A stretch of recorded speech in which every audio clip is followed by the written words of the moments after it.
j'ai été missionnaire en Afrique. J'ai beaucoup fait la mission en Afrique où j'ai apporté toujours côté chrétien et Israël. Parce que, au fait, je suis née de nouveau dans une assemblée évangélique. Voilà. Et puis après, eh bien, le Seigneur, il nous conduit autrement, n'est-ce pas? Et donc, étant juive, donc le Seigneur, eh bien, m'a dit de reprendre donc tout mon héritage juif et par là même d'enseigner après d'une façon messianique les fêtes. Et donc pour aujourd'hui, eh bien, nous allons ensemble voir la fête de Shavuot.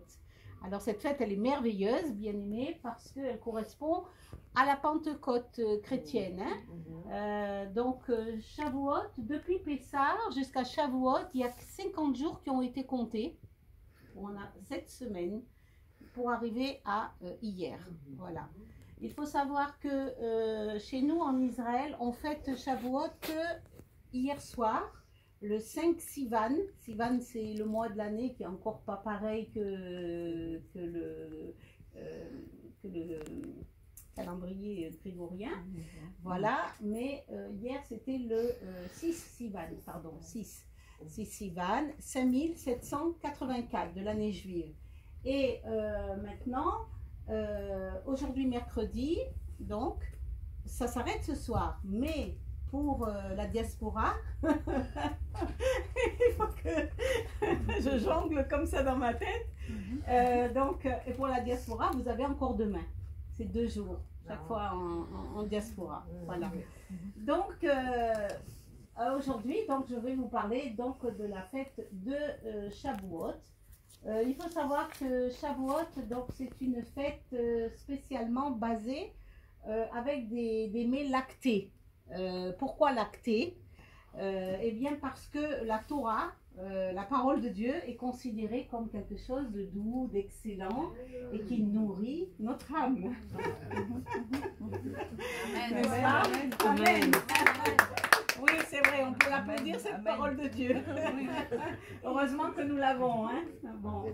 Et donc, hier, il n'y avait que des mets lactés, c'est-à-dire du fromage blanc. On peut faire des fromages, des gâteaux au fromage. Que la sœur, d'ailleurs, nous en a préparé un gentiment pour ce soir. Et voilà. Et puis aujourd'hui, on peut introduire la viande et le lait. Bon, voilà.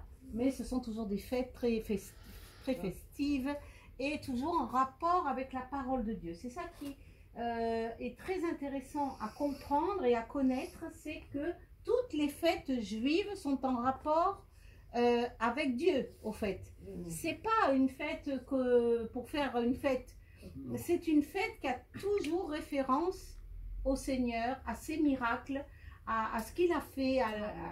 Voilà, pour Pessah, il a délivré son peuple d'Égypte, vous voyez.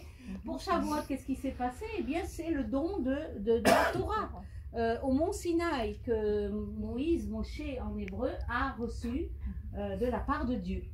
Donc, Shavuot, peut-être que vous avez vu, moi ce matin je les ai vus là-bas dans le quartier où je suis, dans le 17e. Ben, je les ai vus passer avec les rouleaux de Torah. J'ai pas pris la photo, mais bon, dans la rue, tac, tac, tac, ils ont mené le Sefer Torah. C'était fantastique. Ah oui, et donc voilà, qui est lu aussi à la synagogue, donc l'histoire de Ruth en France. Et bien sûr, on lit les 10 commandements, voilà. En ce qui concerne la fête de Shavuot, c'est un petit peu ça. Alors, je suis en train de voir Shavuot. Alors, en hébreu, Shavua veut dire semaine. Et Hot, c'est le féminin qui veut dire les semaines. Quand vous apprenez l'hébreu, s'il y en a qui sont intéressés à apprendre l'hébreu, voilà. Donc, Shavua, semaine. Hot, c'est les semaines. Shavuot. Voilà. Comment? Fête des semaines. Fête des semaines, exactement. Fête des semaines.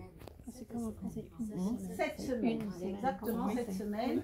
Et donc, il y a quand même un parallèle qui est, puisque bon, Dieu, il fait toutes choses parfaitement. Pour les chrétiens et les juifs, si vous voyez, là aussi, il y a un rassemblement pour ce jour-là. Parce que la Pentecôte pour les chrétiens, c'est à la même période. Donc, Dieu ne fait jamais les choses au hasard. Comment? Newborn et Newman. Une personne. Ken, Ken. C'est ça. Donc, oui, c'est ça, c'est ça. Alors, voilà, je voulais donc vous expliquer un petit peu la fête de Shavuot. Et pour cela, nous allons peut-être introduire, parce que bien sûr, à chaque fête, nous procédons à l'allumage des bougies et le pain également, les chalotes, que aussi nous prenons. Bien sûr, en disant Yom Tov, parce que c'est un jour de fête. On ne va pas dire Shabbat, on va dire Yom Tov. D'accord? Donc voilà. Alors avant tout, on va partager ceci pour. Non, on va le partager. Non, peut-être après. Peut-être après. Parce qu'il y a quelque chose qui. Voilà. Non, parce que le Seigneur m'a parlé cette nuit. On va Alors. allumer d'abord. Oui. Bon, on va les allumer. Oui, tu veux les allumer maintenant? Si tu veux. Voilà. Je sais pas où c'est là. C'est comment? C'est vrai que maintenant il y a ça. Parce que c'est comme ils ont interdit d'utiliser la lumière ici. Oui. Oui, dans le bâtiment. Ah oui, Avant, ils ont interdit les vraies bougies. Alors, Voilà. oui, c'est ça. Parce qu'ici, Oui, pour pas que. Ouais, ouais, pas de choses qui courent, alors. C'est vrai que. Oui. C'est des Bon, allumés. ok. Bon, ok, je les mets là, mais après, alors, Baruch Ata Adonai Eloheinu, Melech Haolam, Asher Kiddushanu, Tzivota Vetzivanu, Al Ne'avdik Nelchem, Yom Tov, c'est-à-dire de donner d'allumer les lumières pour ce jour de fête. Ken, Ken, ça veut dire oui, hein. Pour ceux que voilà, un petit peu d'hébreu aussi.